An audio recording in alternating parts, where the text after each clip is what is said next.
Praise the Lord. ஹல்லேலூயா.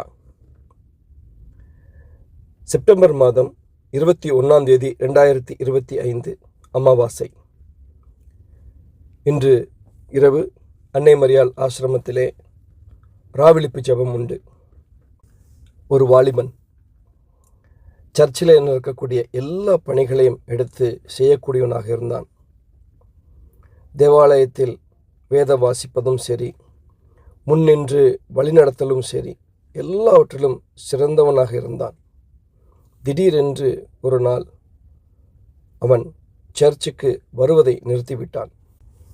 அவன் வீட்டுக்கு சென்று அவனிடத்தில் பேசிய பொழுது அவன் நண்பர்களோடு சேர்ந்து குடித்திருப்பதையும், கர்த்தருக்கு முன்பே நான் எப்படி நிற்பேன், பாவம் என்னிலே இருக்கிறதே என்ற ஒரு குற்ற உணர்வோடு இருப்பதை அறிந்தேன்.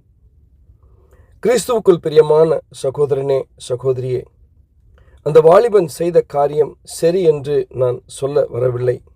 ஆயினும் வேதம் கடவுள் மனிதனின் காவியம்.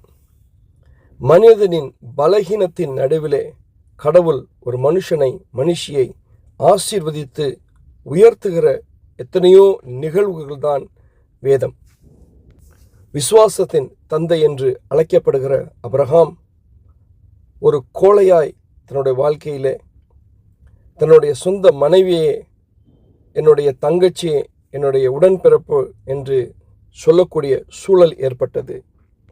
கடவுள் கொடுத்த வாக்குத்தத்தத்தை ஆபிரகாமும் சாராவும் முழுமையாய் நம்பாததினாலே சாராவுனுடைய பணிப்பெண்ணான ஹகாருக்கும் ஆபிரகாமுக்கும் பிறந்த குழந்தைதான் இஸ்மயேல். இதுதான் கடவுளுடைய சித்தமாக இருக்குமோவென்று கடவுளுடைய சித்தத்தையே தன் இஷ்டப்படி தனக்கு வசதியின்படி மாற்றிக்கொண்டார்கள். ஆனால் கடவுளுடைய வல்லமை இறங்குகிற வேளையிலே தன் ஒரே மகனான ஈசாக்கை கடவுளுக்கு கீழ்ப்படிந்து பலி கொடுக்க தயாராகிவிட்டார் ஆபிரகாம். மோய்சேனை கடவுள் அழைக்கும் பொழுது தான் இந்த பணிக்கு தகுதியானவன் அல்ல, எனக்கு இது வேண்டாம் என்று அதை திரஸ்கரிப்பதை பார்க்கிறோம். நோவாவோ குடித்துவிட்டு விழுந்து கிடந்தார்.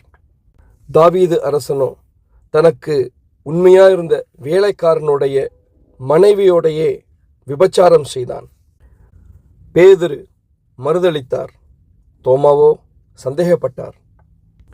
மத்தேயு நற்செய்தி 28ஆம் அதிகாரம் 16-17 வசனங்களை வாசிப்போமேயானால், இறுதியிலே உயிர்த்தெழுந்த இயேசு தன்னுடைய 11 சீடர்களை அழைப்பதை பார்க்கிறோம்.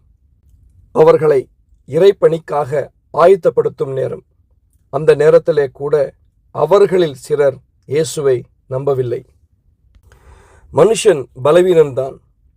பலவீனனான மனுஷர்களை கொண்டுதான் கடவுள் பெரிய காரியங்களை செய்கிறார்.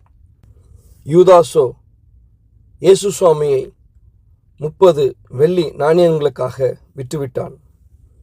இருவரையுமே குற்ற உணர்வு ஆட்கொண்டது. ஆனால் பேதுருவோ மாறுவேன் என்று நிர்ணயம் எடுத்தார். யூதா மாற மறுத்தான். பாவத்தை விட்டு விலக மறுத்தான். தன்னுடைய பலவீனங்களை விட்டு விலக மறுத்தான். பேதுருவோ கண்ணீர் சிந்தி அழுவதை பார்க்கிறோம்.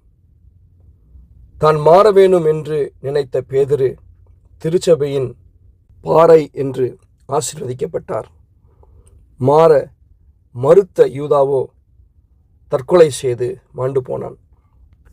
பலவீனத்தின் நிமித்தம் குற்ற உணர்வோடு வாழ்ந்து கொண்டிருக்கிறாயா சகோதரனே, சகோதரியே? இன்று இரவு ஜெபி. கர்த்தர் உன்னை கொண்டு பெரிய காரியங்களை செய்ய காத்திருக்கிறார். ஹல்லேலூயா. ஆமென்.